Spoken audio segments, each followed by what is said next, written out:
All right, in this video, I'm going to share with you how to properly draw John Boyd's observe, orient, decide, and act loop.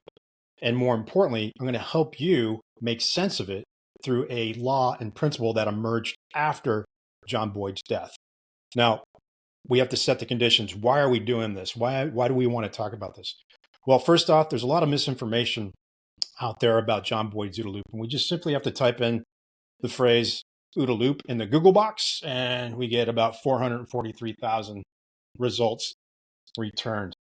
There are some good links in here, good information on John Boyd's OODA loop, but for the most part, it's going to take us into this fighter pilot mindset. It's going to talk about linear decision-making processes and things like that. There'll be some connections to cybersecurity data, which are okay. I think we can make that a little bit stronger, and I'm going to make that stronger for you once I take you through how we draw the John Boyd's OODA loop here. Now, I'm going to be clear here. I'm not going to change anything up about John Boyd's OODA loop. I'm just going to put a boundary around it. I'm going to explain it to you in a way that's going to help you with quite a few things. And we'll talk about those here in a moment. So when you look at images on the internet, there's quite a few out there. The one in the top left is the most accurate. That comes from Chet Richards, Chuck Spinney, and of course, John Boyd. That is exactly how you need to draw John Boyd's OODA loop. However, like I said, I'm going to put a boundary around it, and I'm going to change how you use that and what you can do with John Boyd's OODA loop when it has a boundary. You can see there's a lot of linear passive processes on here, things that look like PDCA and PDSA, plan, do, check, act, plan, do, study, act. John Boyd's OODA loop is nothing like those, okay?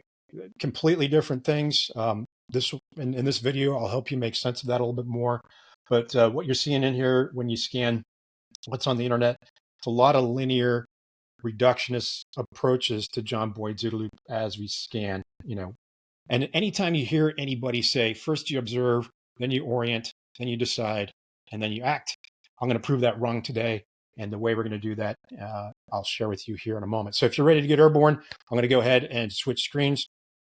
And while I'm doing that, I do want to share with you a couple of things about why are we, what are we actually going to look at today? Well, point one, it's not from Fighter Aviation, right? The OODA loop is not from the cockpit of an aircraft. We'll talk about that here in a little bit.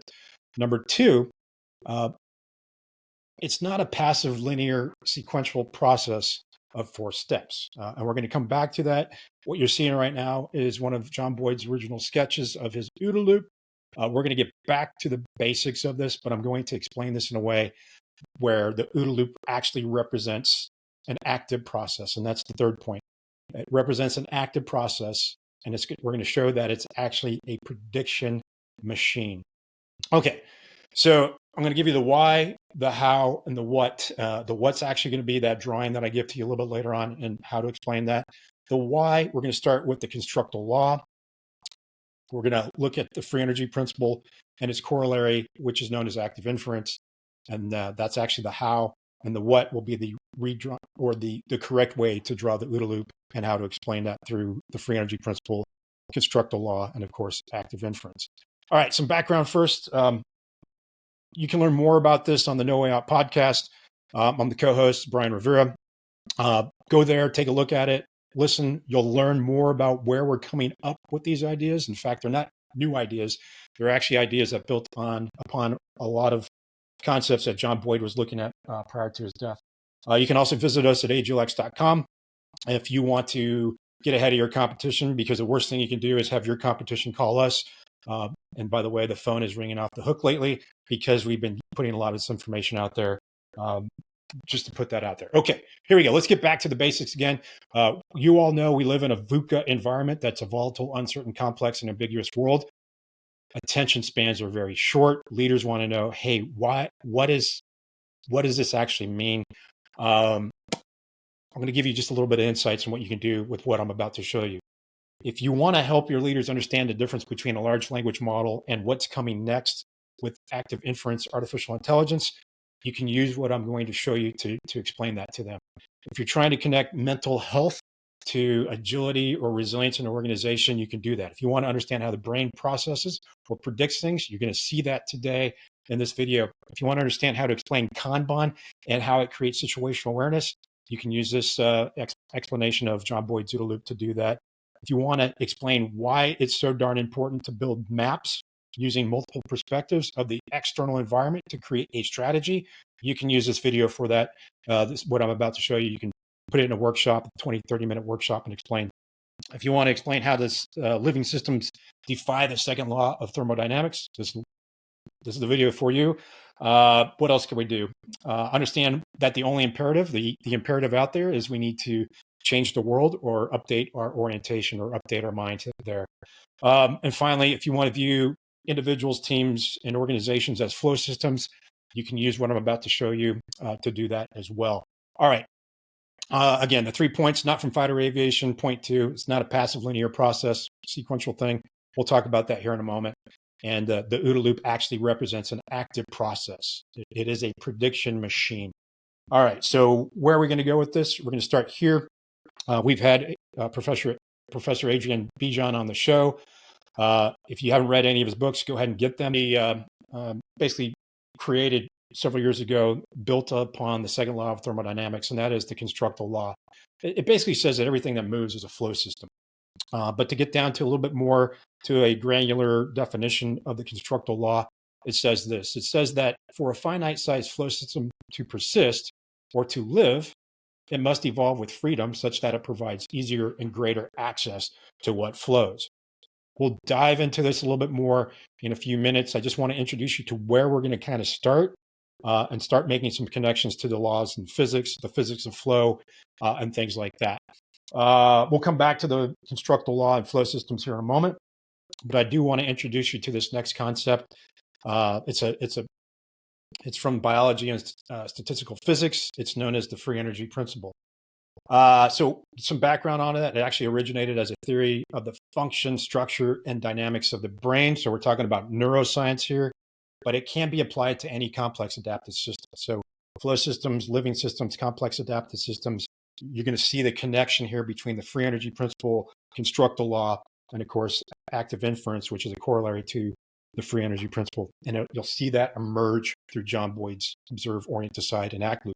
If that's too much for you at this point, in a few minutes, I'm going to show you how to explain all these things as they come together in a way that will help you make sense of what's going on with the FEP, Constructal Law, and John Boyd's OODA loop. Okay, so back to the free energy principle. We know that organisms follow a unique imperative. They minimize surprise of sensory observations. Think about that. There's another way to think about this is they maximize evidence for their orientation or for their internal models. So if you're out there on social media looking at people that are only identifying information that reinforces their view of the world, FEP can be applied to that as well. Something else we need to know about the free energy principle is self-organizing systems or living things, living organisms. They resist or persist, they resist the second law of thermodynamics to live, right? So what does that mean? When you think about John Boyd's OODA loop, for those of you who are familiar with John Boyd's work, we talk about remaining far from equilibrium in John Boyd's work as well as in the free energy principle. Now, there's something else this may bring up in the world of functional medicine, biology, health, and that is homeostasis. That describes an organism's capacity to maintain a steady state. That's okay. That's a good thing. We want to do that. And it also may bring up some thoughts of allostasis, which is the stability through change. So if you're an organization, if you want to remain or live or persist over time, if you want to survive and thrive, you have to find stability through change, meaning you have to change to the external environment or change the external environment. All right. I'm going to give you some more ideas on the free energy principle while we're still here. Models of behavior are systems that are distinct from but coupled to another system. So you're going to see a connection here between an internal system and what's on the outside. And we're just saying we're going to have a closed loop between what we're focusing on and what's on the outside. Okay. And we're going to talk about Markov blankets and things like that here in a few moments. So free energy, what is that? Free energy scores the discrepancy between desired and sensed data. We'll dive into that more in a little bit. So through the free energy principle, it really states that it's an imperative for all self-organizing systems to keep this discrepancy at bay by bringing about preferred observations and actions. You're going to see here We can only do a couple things. We could change the world or update our mind through the free energy principle. The same thing with the OODA loop. And we're going to see this whole thing emerge into a flow system. All right, so if you're ready to get airborne on this, let's go ahead and get back to point one. And this really begins with, that's not from Fighter Aviation, right? So my background, in case you're not familiar, is Fighter Aviation. Where am I going with this? Well, really simple. When I went through flight training, there was no observe, orient, decide, act curriculum, a syllabus. There was nothing like that, right? They don't sit fighter pilots down and go, here's how you think about this. In fact, when you get a little bit more senior, you go through what is known as joint professional military education. You go to different schools where you're taught by very intelligent people on topics such as wicked problems, mission command, learn a little bit about complex adaptive systems, a little bit about the Cynefin framework, a lot about leadership. You learn a lot of great things. However, there's no moment where they sit down and go, this is how John Boyd's OODA loop encompasses philosophy to physics to neuroscience. There's none of that. So anybody who's out there who jumps out of a cockpit and says, you must observe, orient, decide, and act, I'm telling you right now, they did not pay attention to the things I paid attention to inside the Navy, and they did not pay attention to what John Boyd actually looked at behind his OODA loop. Okay, so contrary to popular belief, the OODA loop did not originate from fighter aviation. All right. It did not originate from the cockpit of an F-86 in the 1950s, the 1960s. We may have heard about it in the 1970s, just observe, orient, decide, act, but no sketch yet. That would emerge after about 20 years of work in philosophy, neuroscience, physics, and things like that. We'll come back to that here in a few minutes. So not from fighter aviation. It is from a former fighter pilot through his years of study. He really looked at a lot of things, a lot of disciplines, and we'll talk about that as we go. So let me continue this video. Here we go. We have this tomcat going into the sky, and we get this drawing of the OODA loop. This is not how you draw John Boyd's observe, orient, decide, act loop. This is a feed-forward, passive, linear, reductionist, four-step thinking approach to John Boyd's work. That is not what he gave us, all right? The OODA loop is not a passive, linear sequence of 4 individual steps. You're going to see that here in a little bit. So if you see people drawing the OODA loop as such, run away. Just get your $149 back. If they talk observe, orient, decide, act, you probably ought to run away from them. If you're at a conference, anytime anybody brings this up like this, they probably don't know what they're talking about. But I want to make sure you do. So this is not the OODA loop, not the OODA loop. All right. So what is the OODA loop? Well, it's actually an abstraction. You can call it a sketch, maybe a model that looks at the process of a few things. We'll talk about that here in a second. But it really represents the convergence of theories and concepts from things like physics, philosophy, neuroscience, biology, cybernetics, even the Toyota production system, and complex adaptive system thinking, as well as systems thinking. The OODA loop sketch and the underlying briefings, which are known as the Green Book, what they tell us is there's a path to a unifying theory of the structure, function, and dynamics of living systems. I'm not saying the OODA loop is that. I'm saying it's on the path, and we'll talk more about that here in a moment. So again, it's on the path to a unifying theory of the structure, function, and dynamics of living systems. So it's very important that you understand how to sketch it and how to explain it, and that's what we're going to do here. Why? Because when used as intended, the OODA loop represents a process of perception, learning, planning, action, and decision making. I'll say that again. It represents the process, it's actually an active process, of perception, learning, planning, action, and decision making. Now, all these processes are self-similar, active processes, but they're on different time scales. All right, so you can use John Boyd's OODA loop to explain that. So in the video, I'll show you that we need to move away from this OODA loop as observe, orient, decide, act, a 4-step approach, to a generative model. And I'll explain what that means here in a moment. And that generative model is where we have the interplay of predictions, prediction errors, and precisions that weight those prediction and prediction errors actually construct our reality. Okay, what did I just say? Don't worry about that. I'm going to show you this here in a few minutes. I'm just kind of leading you to where we're going. So how am I going to do this today? Great question. We're going to start down here in reality, right? This is just a picture that I took on a recent trip. It's just a tree, and this represents so many things, right? So I'm going to use a process theory derived from the free energy principle to build out John Boyd's OODA loop. And it starts here. It starts with the environment. And the environment could be the physical world. It could be your body, the social environment, an opponent on a football field. It could be, a customer, competitor, somebody who doesn't like your football team. It doesn't matter. It's just something that you're going to define as being the external environment, physical world, body, social environment, opponent, whatever it may be. Now, there's something very, very important that John Boyd said about the features of the environment. He actually called it the features of the world, and we'll use world and environment interchangeably as we talk about this in this video. But there are features of the world that we just cannot eliminate. And this is according to John Boyd. One of them is uncertainty, entropy, quantum uncertainty, numerical imprecision, ambiguity, novelty, mutations, incomprehensibility, irregular and erratic behavior. These are some of the features that John Boyd identified of the environment that we just cannot eliminate. You can think of those as being VUCA, right? We cannot eliminate VUCA. It's just what's going on in the external environment. We have to do something, right? So that could also be known as free energy, right? So things like uncertainty, entropy, ambiguity, great way to explain free energy out in the environment. Other ways to explain it, you can call it news, you can call it new information, surprise, prediction error, all right?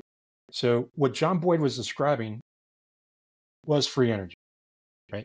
He was talking about the free energy in the external environment, that news, those mismatches, which he talks about quite often, that new information. And for those of you who are familiar with orientation and John Boyd's OODA loop, new information is part of orientation, one of the 5 components of orientation. It also represents surprise, or it could represent prediction error and free energy coming from the external environment. All right, so wrap that up real fast. External environment has this thing known as free energy in it. It's actually called variational free energy. I'm not going to spend too much time on that. I don't want you to get wrapped up around that in this particular video. Okay, so what is free energy? It's actually the difference between what was predicted and actual sensory input. I'll say that again. Free energy is the difference between what was predicted and actual sensory input. Now, I do want to play a quick audio clip from John Boyd talking about the features of the world or free energy, and this is pretty important before we go any further. What am I getting at?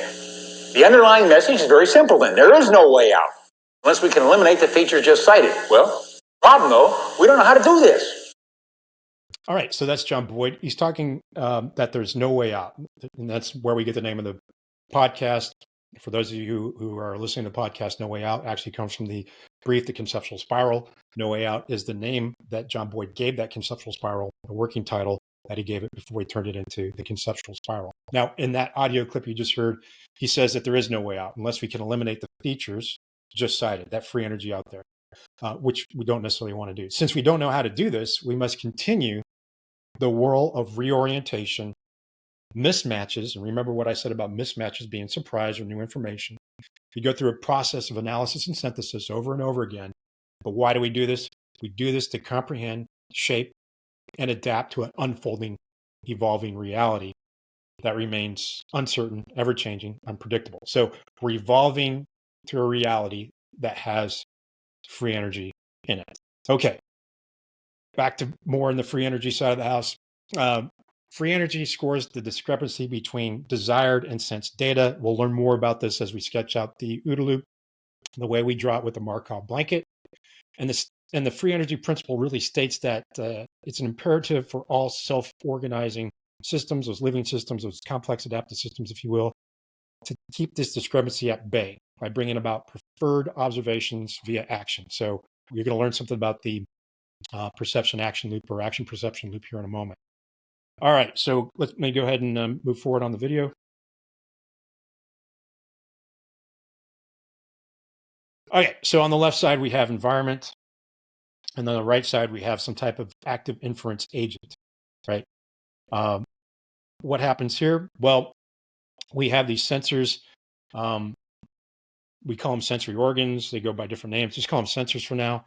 We have 5 sensors or more. If you start thinking about interoceptive capabilities that are actually picking up the molecules of vibrations, the pressure, temperature, whatever it may be in the external environment, we have sensory capabilities that do that. Other animals have different ones. There's a reason for that.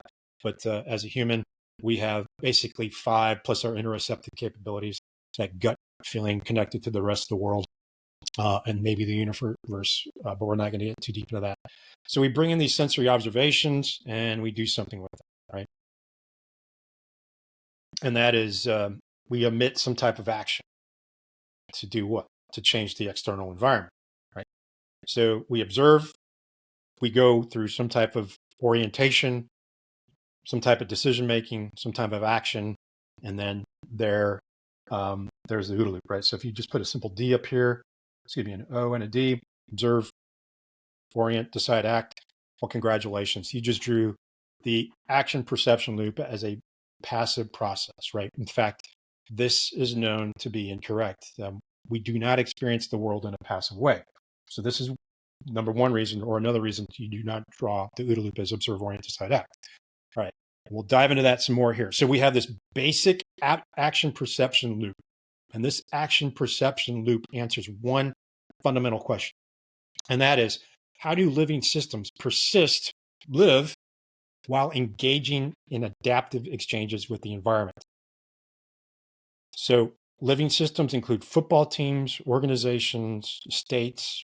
It scales up, right? So even scales down to cells and neurons. So how do we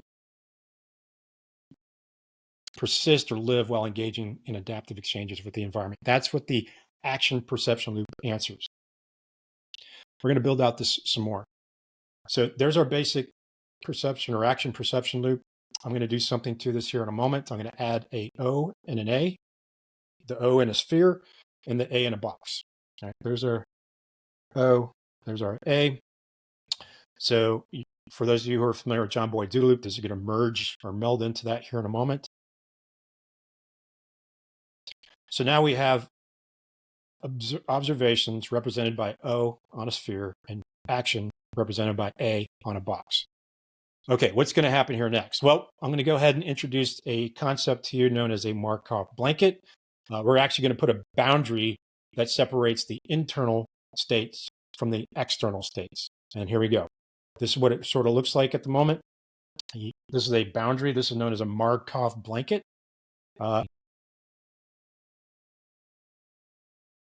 All right, so a precondition for any adaptive system is that it must enjoy some type of separation and autonomy from its environment. Without this separation, there will be no surprise. Something else about this, you'll notice the placement of the observation and action, right? The observation and action, in this case, where we are right now, is part of that blanket, part of that boundary. So we have this gradient boundary, and we're not going to get into the gradient, why it's gradient right now. It does have to do with several things, entropy and precision weighting, but we're not going to dive into that in this particular video, but it does exist for those of you who are thinking ahead here. Back to these, we have these on the blanket. They're called blanket states. They're boundary states. Let me build this out some more.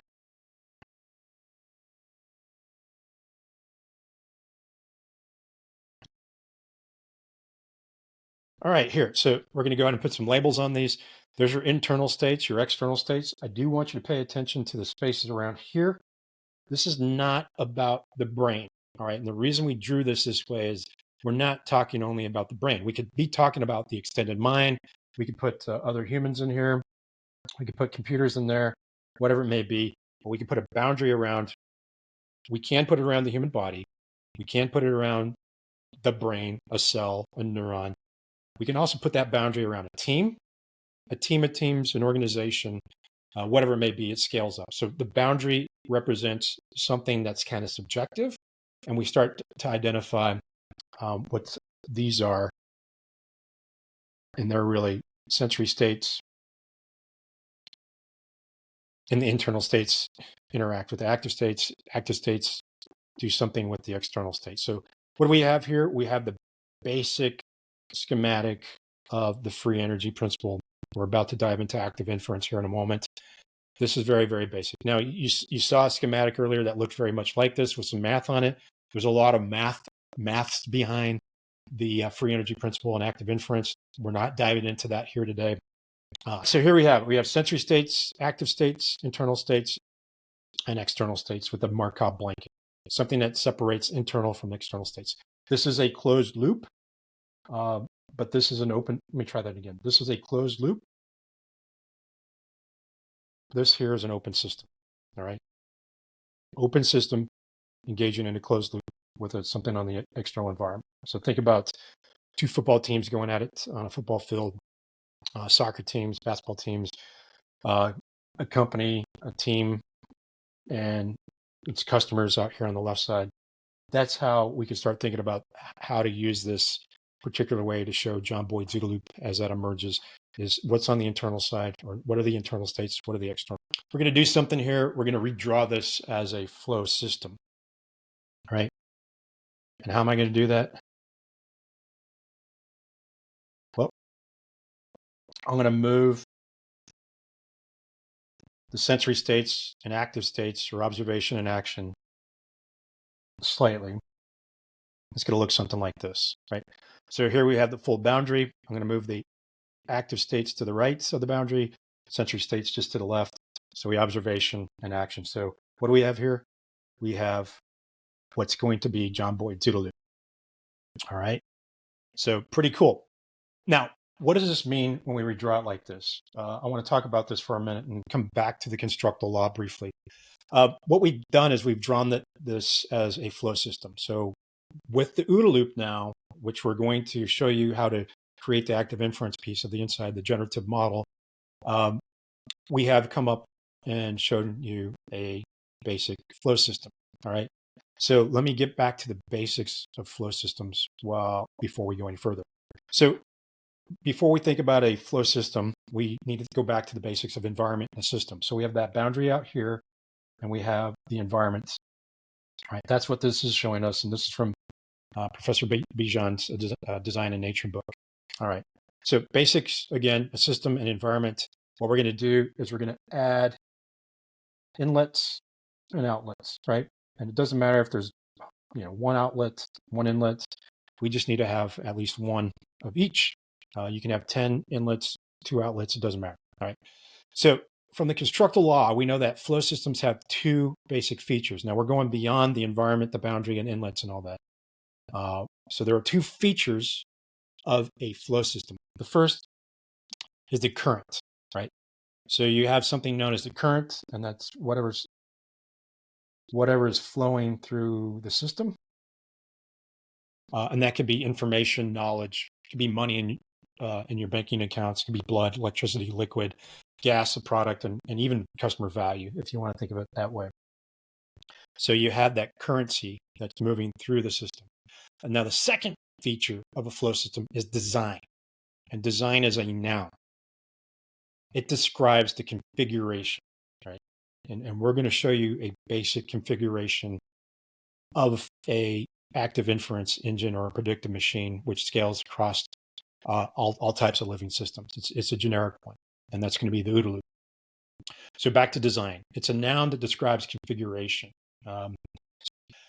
So design is defined as a plan. You can think of it as a scheme, some type of purpose or intention. So there's a solid connection to leader's intent and design of a system.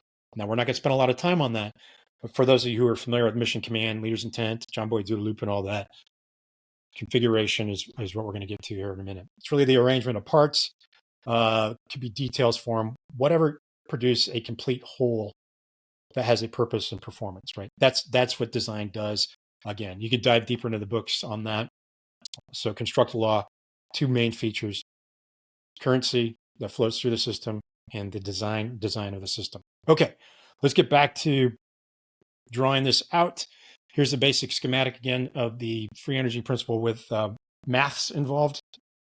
This may need to be updated. And then we're going to get back to where we dropped off here, and that is how we're going to explain John Boyd's OODA loop. Now, what do we have here? We're back to the Markov blanket around John Boyd's OODA loop. We're going to animate all this here in a moment for you, but I want to give you some more background on it. So I mentioned that the OODA loop represents a generative model. Well, the complete OODA loop, which you see here, actually represents a generative process. And there's your generative process, everything on the outside, which includes this feedback pathway down here at the bottom. Everything on the outside is a generative process. Everything on the inside is your generative model.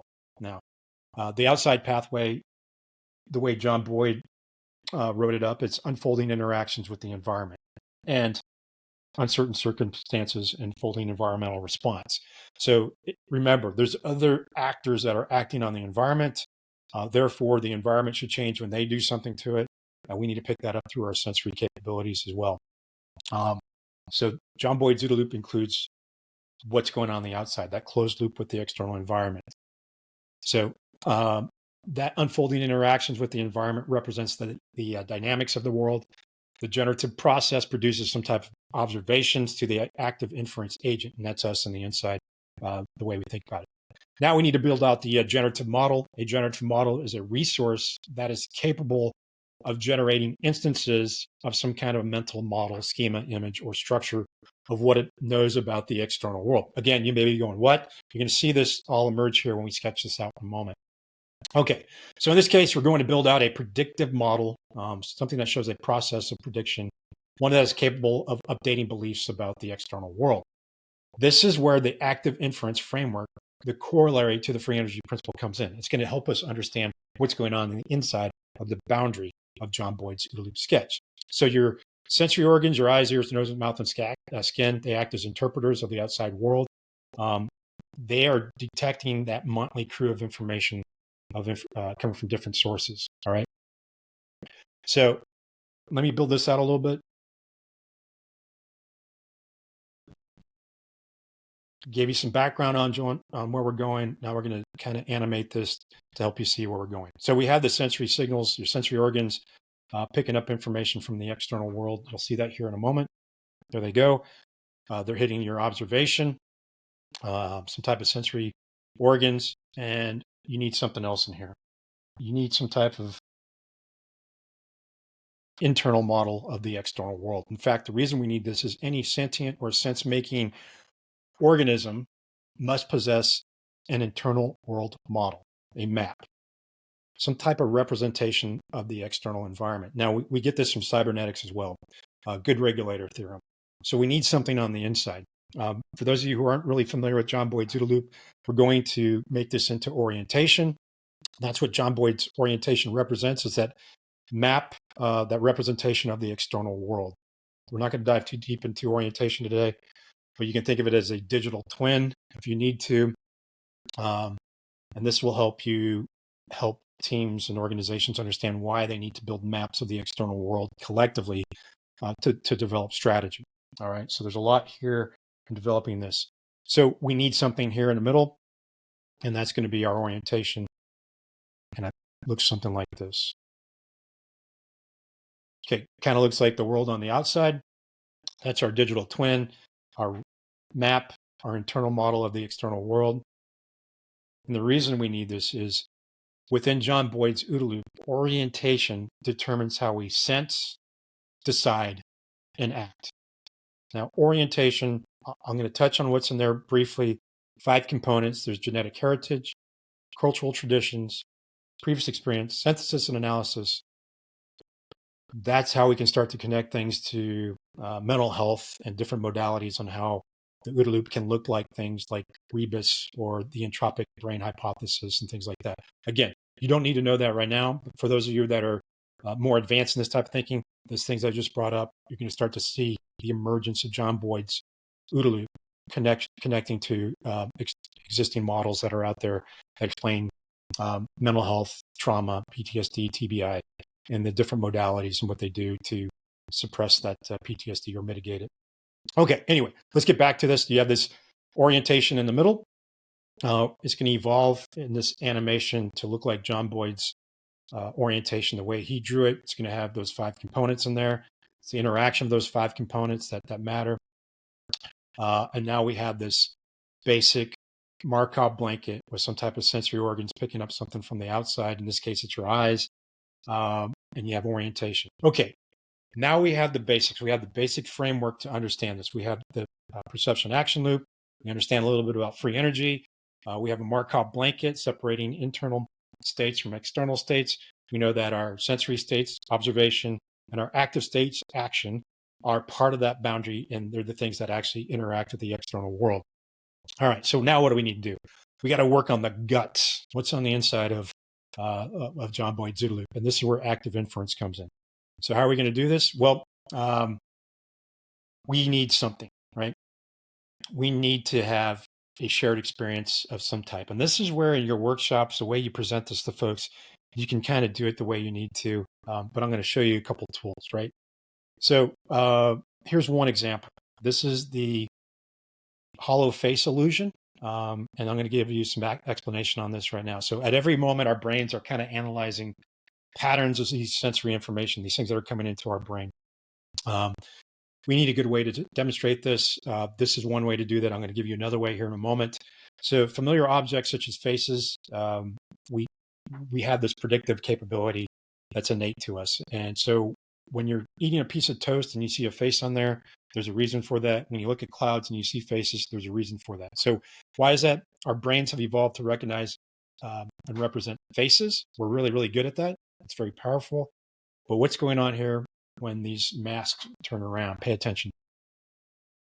It's like they're popping out of you, right? Even though you're looking at the convex and concave sides of maps or the mask, they keep popping out at you. So why is this? Well, the moment you realize you're looking at the reverse side of the mask is the moment your brain switches to a new hypothesis, a new prediction, right? And it extinguishes the prediction errors, that new information coming in. So that new information, your eyes may be picking up on the reverse side of the mask, but your brain is saying, well, that's still a face, and faces only pop out at me, right? They're not concave. All right. So we'll see how this works within John Boyd's OODA loop here in a moment. I'll continue to play this. I'm going to give you another example. There are plenty of examples we use. I'm just giving you 2 basic ones. This is a nice one. Humans are pattern matching beings. If you give this in a workshop, have the whole group read it. They'll read it as such. Intelligence is the ability to adapt to change. Have them have a quick conversation about why they see it like that. And then you can show them something like this. You can go to your local Jimmy John's here in the United States, take a picture like I did on the left. Fortunately, in our workshops, we've been explaining this to folks for the last 7-8 years using a very similar approach to what you see in Jimmy John's. And that is have the group or an individual in the group read this. And it says, according to researchers at Cambridge University, it doesn't matter in what order the letters in a word are. The only important thing is that the first and last letter be at the right place. Why is this? Well, we don't read every single letter. We're pattern matching beings. We love the pattern match, right? There's a reason for that. It has to do with active inference, free energy principle, and I'm going to show you what that looks like inside of John Boyd's OODA loop based off of these examples that I just shared with you. There are other examples out there to include the Ponzo illusion. I think they're called Mooney pictures or Mooney illusions. And of course, there's Adelson's checkerboard, which we use quite frequently. You can find these online. You can use auditory, visuals, whatever it may be, to show folks that really our reality is constructed top down, inside out. And that's where we're going to go with this now. So with that shared experience, that illusion that we just shared with you, we have these photons or whatever they may be hitting our sensory organs, in this case, our eyes. And it looks something like this. And right here, you see we have this feed forward arrow going into orientation. So what is this? Right now, these are sensory signals. And you can think of sensory signals as a currency of this. It's information. It's sensory information coming in, but they're sensory signals. We're not experiencing the photons. The eyes are translating into some type of sensory signal, and that is the currency within this flow system. That currency, that sensory signal, which will also become prediction error here in a little bit, goes into something known as orientation. Orientation, as you know, determines how we sense, decide, and act. Orientation is comprised of 5 components that represent different things. There's genetic heritage, cultural traditions, previous experience, synthesis and analysis, and of course, there's that new information coming in, the sensory signals coming in, which is also known as surprise, and it can also be known as free energy. Here's what's very important about that. The sensory signals that are correctly predicted, which I'm going to show you here in a moment, are filtered out. Only that new information is coming into our orientation. So where does that prediction occur? It occurs right here. Our orientation generates a prediction of the causes, and causes are out here, behind the sensory signals.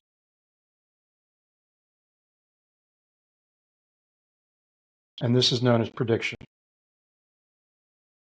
And you'll see that pathway emerge here, coming out of the diamond, which really stands for decide in John Boyd's OODA loop. And there's our process. There's our causes on the outside, our sensory signals that are coming in, that currency that's coming in, that new information, surprise. And remember, any sensory signals that are correctly predicted are filtered out. So it's only that new information coming in here, which is right here in John Boyd's OODA loop. And those sensory signals are the only ones that are processed. Why is that? The brain, for example, is a very expensive organ. 2% of our body weight burns 20% of our energy. So our brain, this very expensive organ, has to find efficient ways to process information. And this is how it does it, through something known as predictive processing. This is also associated with Bayesian inference, the Bayesian brain. And we're talking about the brain for the moment, but this is true for all living systems. Any type of sentient or sense-making system, they will go through this process. It's some type of prediction. Prediction error minimization is a better way to call this. And that's what this represents here. This process within John Boyd's OODA loop is something known as prediction error minimization. Okay, so this continues on. Something else has to occur within the OODA loop, and this is the active part of active inference. We have to change something, right? So the first thing that happens is potentially we create a counterfactual. We create a what-if scenario. We create plans or policies within organizations. So you think about this as a what-if, or what-ifs. You can also call this the covert action. Right? Covert meaning we haven't actually done it yet. It's still internal to the boundary. So counterfactuals, what-ifs, the feedback pathway here. And remember that feedback pathways or feedback in any type of system is generally 10 times more powerful than feed forward. So what-ifs, counterfactuals, plans, and policies are represented within this thing that we're going to go ahead and call covert action loops, right? And that's that pathway down there. So that covert pathway is internal to the boundary. So again, we have predictive processing here. We have a covert pathway, the bottom feedback pathway within John Boyd's OODA loop that contains counterfactuals, what-ifs, planning, policies, whatever it may be. And what that means is going back to the example we shared with the shared experience, the hollow face illusion, hollow mask illusion. People see that and they may consider, hey, what if I pay attention? What if I close my eyes? Now, they're not actually paying attention yet. They're running a simulation in their head. What if I move my head, turn my head, pay attention, put my phone down, stop playing with my electronic nicotine and pay attention? What if I do that? Will that change the sensory signals that are coming in? So that simulation is internal, but something else has to happen here.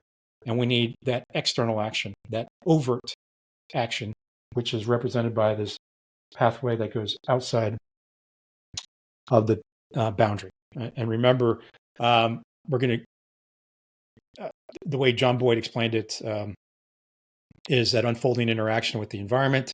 That's our generative process. And our generative model is in the inside of the boundary. Okay, So this is that actual action that we take to change the external world, right? It's the only way we can do it is we have to change the external world, or we update our internal model, or update our orientation. Those are only two things we can do, and we know that from the perception action loop. All right, so how does this continue? Well, for those of you who are familiar with John Boyd's OODA loop, you know we're missing two pathways that go up here. These pathways are known as implicit guidance and control. So the first pathway that emerges is going to come out of orientation and go back towards observation. And what this represents, this thing up here, this thing known as implicit guidance control, is the way we view the world, our mental models of the external world, their schema, however you want to think about it. But this is our actual experience of the outside world. And I mean it's actually a controlled hallucination. So our perception of the external environment is constructed top down, inside out. It is a controlled hallucination. Pretty cool, right? So that's what that implicit guidance and control means. It could also represent your ego, your sense of self. So it can be pretty rigid. And going back to why we have a gradient boundary in here, that rigidity increases as you move up towards the purple. And this could be how your organization views the world or tries to do things. It could be your ego, your internal, your own ego. But that's what that implicit guidance and control pathway represents, is how we perceive the external world, which is a controlled hallucination. Now we're missing one other pathway here. That pathway is going to emerge from orientation and move back up here into action, or our active states. And what this represents is that Fingerspitzengefühl, and that fingertip feel that John Boyd talked about. It could also represent our autonomic response. So if you want to get in a state of flow in the game of basketball, you can't spend any energy thinking about dribbling. In fact, you have to have that as an autonomic response, dribbling and all that. Why? Because you want to see the novelty in the game, and that allows you to get in a state of flow. This is true with skiing. It's true with any sports, any type of flow activity, which could include reading, working out, meditating, whatever it may be. So that's what that represents, as well as it could represent the default mode of operating within an organization. Within the brain, this is known as the default mode network. Sometimes you have to break that down, increase the novelty within that, use some counterfactuals, and you can build back into, or build a different default mode of operating. So think about this. If you're trying to transition from some type of centralized top-down approach within your organization, that's what you're moving away from. You need to reconstruct this into something that becomes an autonomic response. So if you're trying to create agility, you have to learn how to work together as teams. If you're trying to learn to work together as teams, you actually have to learn teamwork skills, and teamwork skills are those right there. So once you build those into your muscle memory, now you can start to get into a state of flow. You can start to increase your performance as a team. And this is true for any football team, organization, group of two people working together, whatever it may be. But that's what that represents. Something else this could represent, this IGNC pathway that moves from orientation here back to action or active states.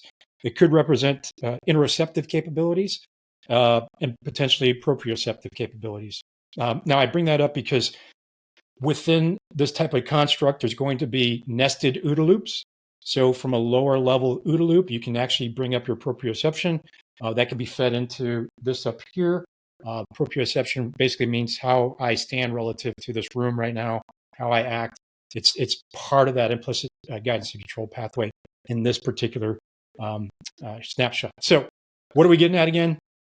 The OODA loop, as John Boyd intended it, it actually represents a generative model, which is everything within the boundary, and a generative system, and that's everything on the, generative process, let me correct that, a generative process on the outside. So it represents a generative model and generative process through which all living systems minimize free energy. Now, John Boyd did not know this at the time. He was on the same pathway that Carl Friston is on, and others. But this is why going back and looking at John Boyd's work and making connections to what's emerging today is so important.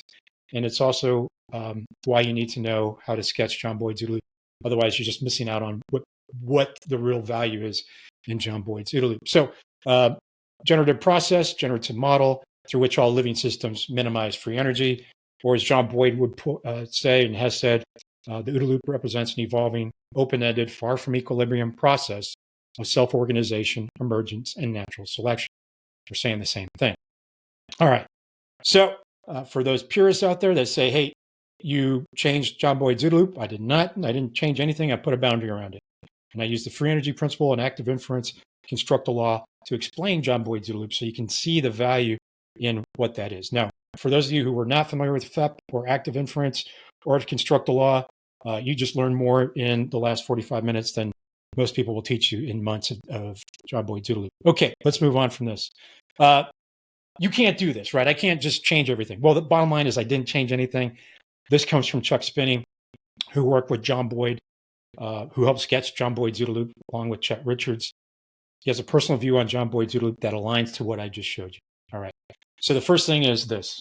We don't draw the OODA loop like that, right? It misrepresents John Boyd's ideas. We know that. So we know to stop drawing it like that. Notice this. There's a boundary that Chuck Spinney put in around John Boyd's OODA loop. And that boundary actually separates the generative process, which is in the green, and the generative model, which is in the white, right? So this is John Boyd's real OODA loop sketch. It should be within a boundary. That's what Chuck Spinney is saying. That's what we're doing with the Markov blanket. That's why we put one around there. That's why you should do the same thing.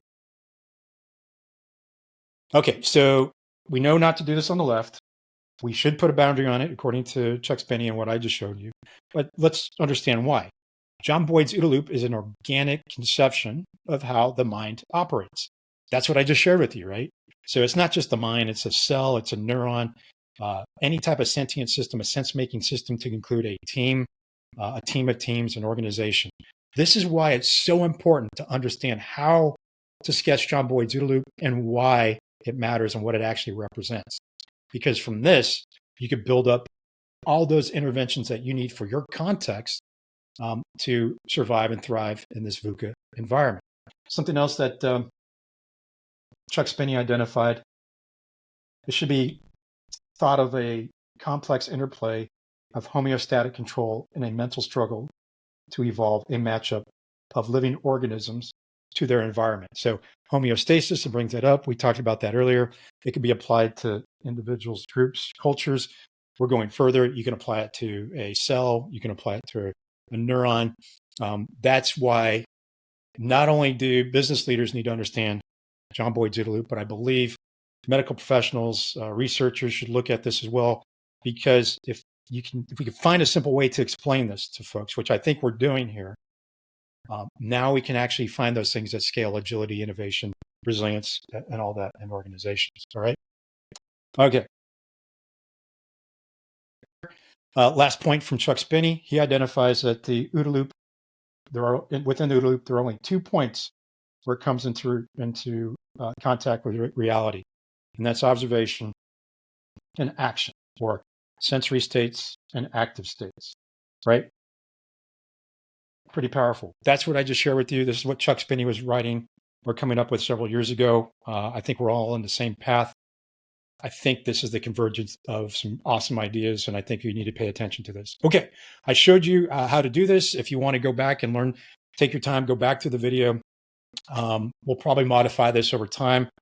But if you really want to dive into what the experts are talking about, you can always go back to the No Way Out podcast. Many podcasts out there that include folks that are very connected to Carl Friston, active inference, the free energy principle. They can explain this better than I can. They're not familiar with John Boyd's OODA loop, but you can learn about teamwork. You can learn about mental health. What I just showed you applies to mental health. There's so many connections here, including large language models and active inference AI. All right. So where else can you go? Well, please go to www.aglex.com. Why? Because if your competitors come to us first, well, I'll just put it that way. All right. Thank you. We'll see you next time. And hopefully you got something out of this video today.